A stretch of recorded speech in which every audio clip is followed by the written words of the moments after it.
Hi, love. Hello and welcome to Co-Creative Healing Journey. Yay. Okay, I got it. Welcome.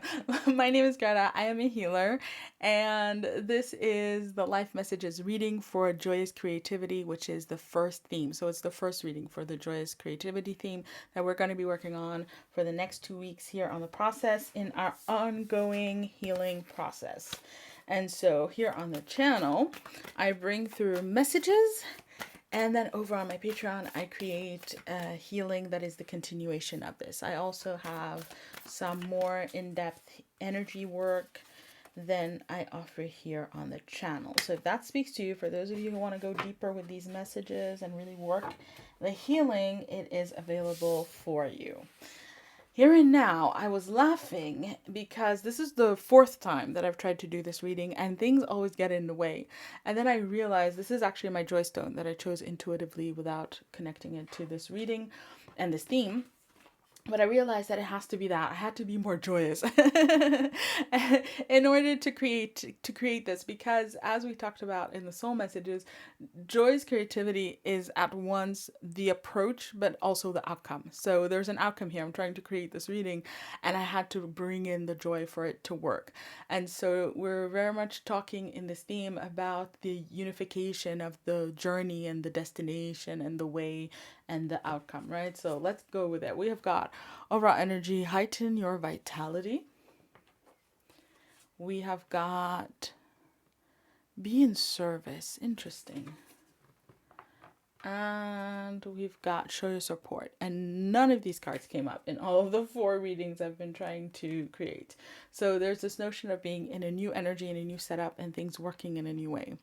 Now, we have an overall energy in the messages that Spirit wants to share with you when it comes to joyous creativity in your life in general, that heighten your vitality is talking about the shifts that we have been experiencing for weeks, months, and of course years. We have been having these successive shifts in vibration, and I talked about it here on the channel where it would be, especially a couple of weeks, a couple of months ago, we had some big shifts in vibration. And so with those shifts in vibration comes a new way of working energy, and that's what heighten your vitality means. When we're talking about joyous creativity, we are talking about fundamentally creating at a higher level in a higher way. And when we have be in service show up immediately, we are talking about the highest good of all. And so that higher way of creating is one that is firmly planted within the principle, the concept of the highest good of all. And so it is about joyous creativity, creating things at a higher vibration in a higher way, but also for higher reasons, so that what we create is part of the bigger web of life, of unity, and how it functions and works together, and everything is interconnected. There is no way in which I can win for you to lose, how you can lose for me to win. It is all in alignment, and it all serves both of us at the same time, and really everyone, in terms of how it is functioning from now on. And so with show your support, Spirit is saying that joyous creativity can be something you think about in your own life as really bringing your spiritual energy into any kind of situation, circumstance, anything that you love, that you value, that you want to see grow. You bring this energy in order to make it happen, right? Like this reading. Okay, this reading is finally underway. You bring this energy to start it. You bring this energy to feed it, to sustain it, but you also bring this energy in order to really realize it, to really make it happen, really have it come into being. So that joyous creativity then is a holistic path. It's a holistic method. Yeah, a method that unites everything. The point of departure, the journey, the speed of journeying, the destination, everything is combined together in a very holistic kind of way.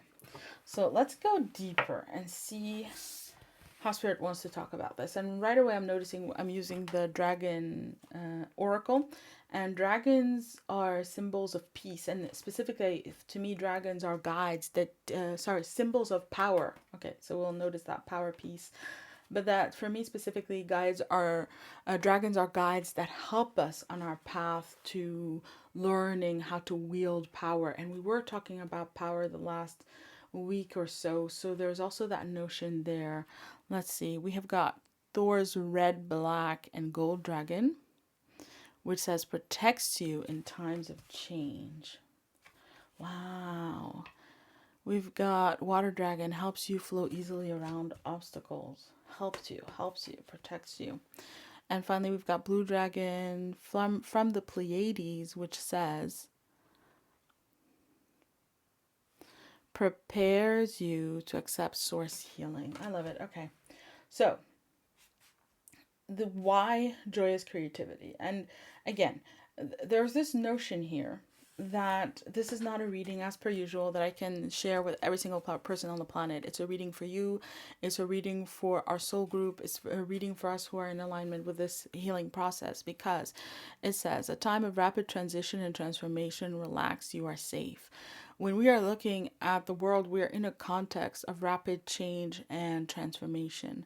A lot of things are happening, but you and I are not people who are here to stand on the sidelines as those changes are happening. We are here to serve. We are here to serve the change. We're here to serve the transformation. And so Spirit is highlighting this notion of joyous creativity as a way to serve the process, but especially to stay aligned. When you're doing something and there is no joy in it, or you cannot find the joy in it, or you cannot bring the joy in it, or it does not create joy, you are not in alignment with the overall shift that is happening on this planet. And I talked about it more in the soul messages reading, but there's a big shift that's happening at this time that has to do with how we do things. And joy is very much about something, intrinsic love, intrinsic appreciation. We enjoy something when we enjoy it for what it is, not for what it can bring us, where it can take us, what it can do for us, what it tells other people about us, and so on and so forth. And so we are in a time where part of the shift, and especially we've been talking about leadership here, and we have the dragon showing up again, power, leadership. There's the notion that part of the shift, part of stepping into power, part of leadership within the shift is to start doing things for their own value, for their own reasons. And so that is to parent because you love children or you want to parent, just that simply. To be in a relationship because you want to be, because you love this person. To love someone unconditionally, not because of what they can do for you, what they can give you, where they can take you in life, and so on and so forth. It's really all about bringing it back to a space of true purity. And when you do that, ultimately, this kind of approach, Water Dragon, helps you to flow around obstacles easily. And it says, Christ's light and love are flowing. Develop your psychic abilities, go with the flow. The notion is that when you're approaching things for intrinsic reasons and with an intrinsic approach, right, to take you to some place that you also just intrinsically will enjoy, you can avoid all of the hooks and all of the reasons and all of the dynamics, which are very much part of how the world operates, and most people do operate. And it is all this game of what can I get out of it, what can I make happen, what can I force to happen, how can I manipulate people, and so on and so forth. And Spirit is showing me these the notion of, what were they called, pickup artists, where it was a whole trend, but it was this thing where people were taught, men predominantly, were taught how to manipulate women so that the women will fall in love with them, so the women will date them. But if you're manipulating someone to fall in love with you, then already you've closed the door on the possibility for love, for unconditional love to unfold within that relationship, right? It can always be healed. You can apologize, you can forgive, you can heal it, you can change it, but then it is transformed in a different kind of relationship. And fundamentally, it will take more energy to arrive at a true relationship from that standpoint than if you just started a relationship from an intrinsic perspective, from having wholesome intentions and approaches, right? And that's the message here. If you can go into a space and a place where you're approaching things from joyous creativity, from a space of intrinsic appreciation, this is what I want, and I really want it, and I want it because I want it because I love it, I want it even because I need it, not from neediness, not from greed, not from being forceful. This has to be mine. From attachment, none of those things. When you can approach it through that purity, you're going to avoid so many entanglements, so much stress, so much strain, so many problems are just not going to arise because there won't be the fodder for them in the situation and how you're approaching it, but also in the method that you're using on a daily basis, like how you're pursuing it, right? If there's no joy, okay, I pause, I redirect, I do this, I bring the joy back over and over again, continually being outcome independent, continually doing that work. How can attachments form? How can fear arise? And even if it does arise, how can it take a hold of you when what you're directing yourself towards and according to is of a higher vibration than that fear, right? It has the ability to really push it out, to really cleanse it out over and over and over again. It's a protection in and of itself. And so finally, we have the blue dragon from the Pleiades, which says prepares you to accept source healing. And Spirit is saying that this kind of approach of joyous creativity is coming up to you not in a random time of your life. It's in a time when you really need to hear it, where you really need this kind of source healing in an area of your life. And so what Spirit is saying is that this kind of approach, outcome independent,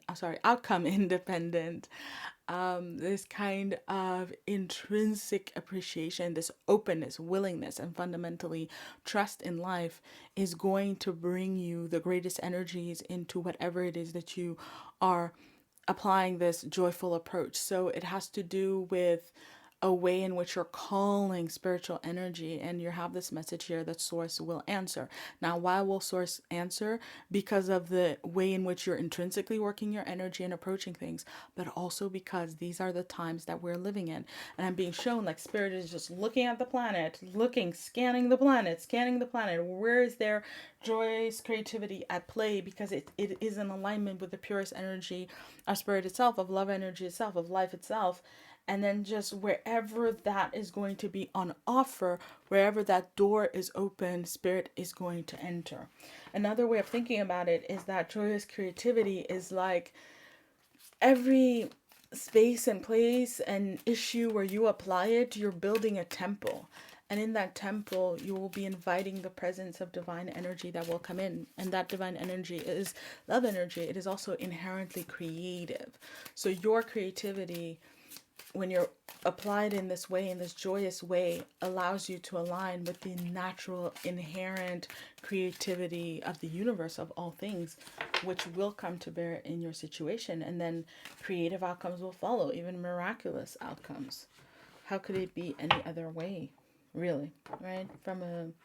It's like 1 + 1 is 2. In metaphysical math, joyous creativity amounts to miraculous outcomes also. Beautiful. So that being said, let's keep going. Let's see what else Spirit wants to share. We have 7 of Cups. Yeah. We've got 5 of Swords. Beautiful. I love it. We've got the Empress. Yes. Okay. You're so loved and you're so appreciated. I really love bringing through these messages because I feel like Spirit is always talking to us like we are mature, empowered, in equals in a sense. Partners, there we go. Not equals, but like partners. We have got 7 of Wands, co-creative partners, yeah. And then we've got the Page of Wands. Okay. So, let's see. These are all some kinds of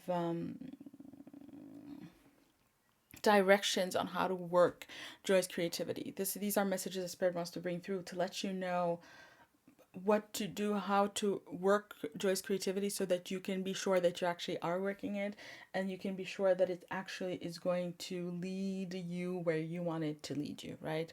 Again, for intrinsic reasons, but still, sometimes we can be positive and think that it's joyous. Those aren't the same thing. So this is to increase your awareness so that you can be consciously aware of how you're working Joy's creativity. So first and foremost, Seven of Cups. It came up as the first one, and this is the most important one. This is about, yeah, appreciation, estimation, to really look at where you want to apply Joy's creativity. You don't need to apply Joy's creativity in every single aspect of your life. Now, if you are in something like a spiritual flow, you will naturally apply Joy's creativity. You don't have to do it consciously. But as you can see, when I started this reading, I had to have this moment to remind myself, oh, something's off, something's wrong. Oh, let me apply Joy's creativity. So in that sense, Spirit is talking about how there is a selection that needs to happen about where we apply Joy's creativity and not. You don't need to apply Joy's creativity to when you brush your teeth. You don't need to apply Joy's creativity to when you are setting a boundary, for example. But you need to apply it if you are working on something that is requiring these new energies. If it's something, we're going to see what it is actually, the areas, but typically it's going to be something that you love and value, and something that is in alignment with your life purpose in this world. It's going to be more of those things. You don't need to apply Joy's creativity in a toxic relationship, but you can apply Joy's creativity in a relationship that has a spiritual basis and foundation, and where the other person is also working it. So there's this aspect and this requirement for discernment of when to apply it and in what situations, because Joy's creativity is something that is inherently creative, right? So you follow it, and then it leads to this outcome, that leads to that outcome, synergies come in, different prospects, opportunities, all of these things start working together, and it is the way it's supposed to be. But if you try to apply it in an area where it's not conducive, it's not fertile soil, then you're going to be in trouble. And the Five of Swords speaks to that. You have to draw a line. You have to draw a line in the sand between how you've done it previously and where you can and should do it now. And that's because another way of thinking about Joy's creativity is like it's a cosmic yes. You're saying yes to something at a cosmic level, and you're saying, yes, let me co-create it with Spirit. You're bringing your spiritual energy, you're bringing your heart, your love into it, and not every single situation is going to be in alignment with that, is going to serve that. And it's very important to be able to deselect. And that's actually one of the meanings of the Five of Swords, now that I think about it, is it is victory with sacrifice. So you can be victorious in applying Joy's creativity in certain areas where it's aligned, but then you would have to sacrifice applying it in other areas. And ultimately, what you're also sacrificing is having success in those areas, and that's okay. So there's a message here. You have to select where to win, and you have to accept that in some areas you are going to lose, and that you need to lose those things in order to stay up at that vibration, to move up. The most specific thing coming up is toxic relationships, connections, toxic habits, toxic patterns, things that are harmful to you, that are not good for you, and that are not in alignment with who you are now, where you want to go, what you want to be, what you want to create, and especially with this greater shift that is unfolding in your life at this time.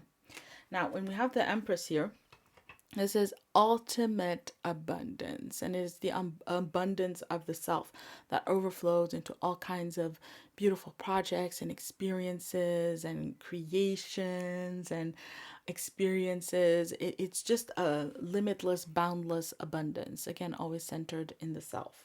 And so when we're coming into a space of joyous creativity, there is this understanding that it happens in alignment with you and who you really are. So in order to work Joy's creativity, you yourself have to place yourself in the energy of the Empress. And you see how she was turning her back to this kind of energy, this kind of selection process. It's already been done.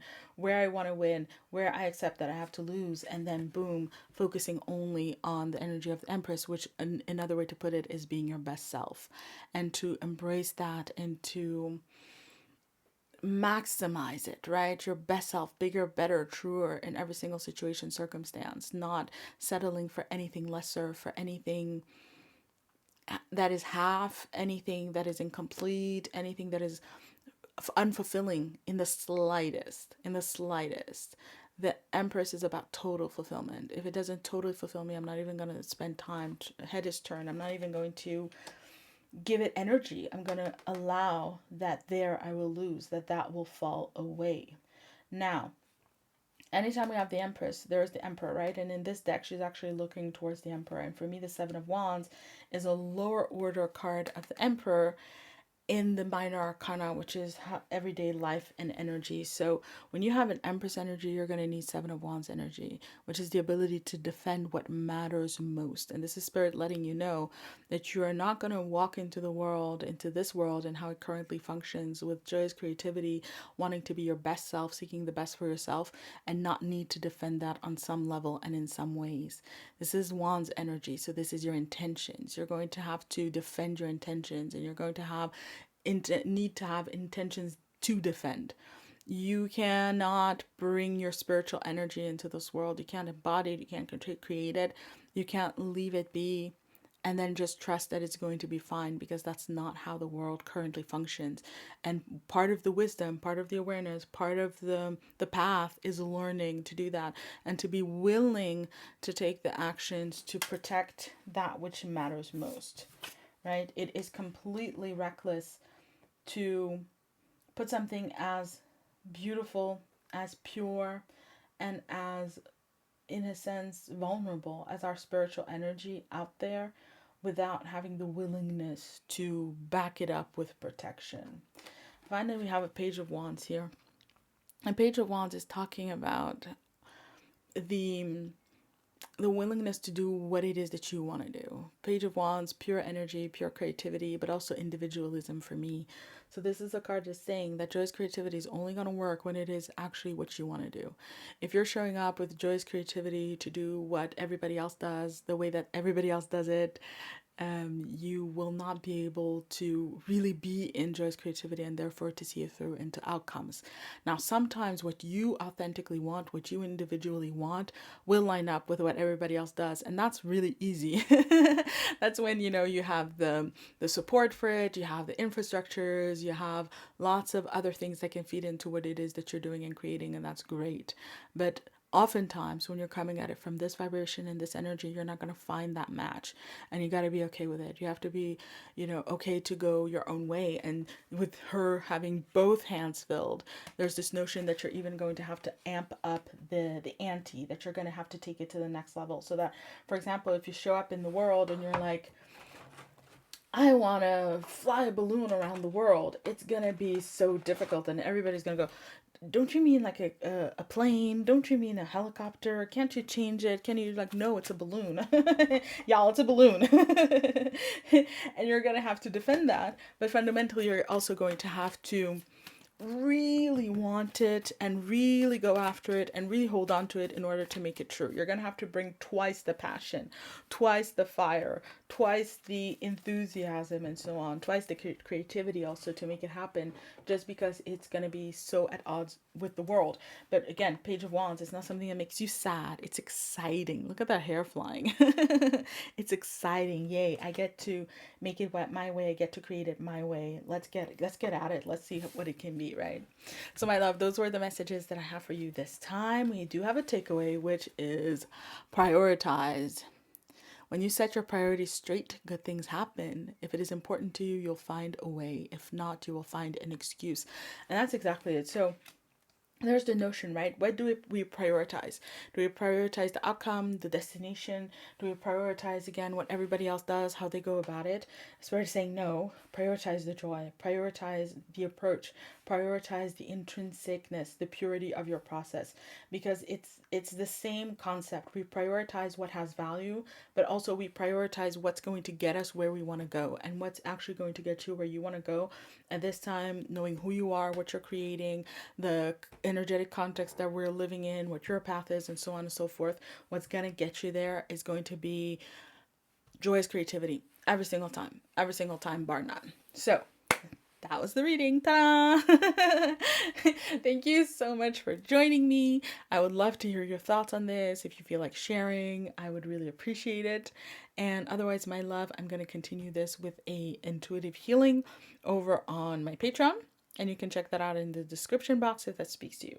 Lots of love, wishing you all the best, and I will be seeing you around. And yes, I have created some books that I'm selling over on Gumroad, which are healing processes that I have put into book form now so that you can work the processes that are inside. There's healings, there's energy work, and it's all written in a cohesive way around a theme, which can be recovery, it could be pursuing your life purpose, it could be co-creative manifestation with spirit, and it's in book form. And so you can just work the process over weeks or months, depending on how you want to do it, right? And how big a process also you want to take on.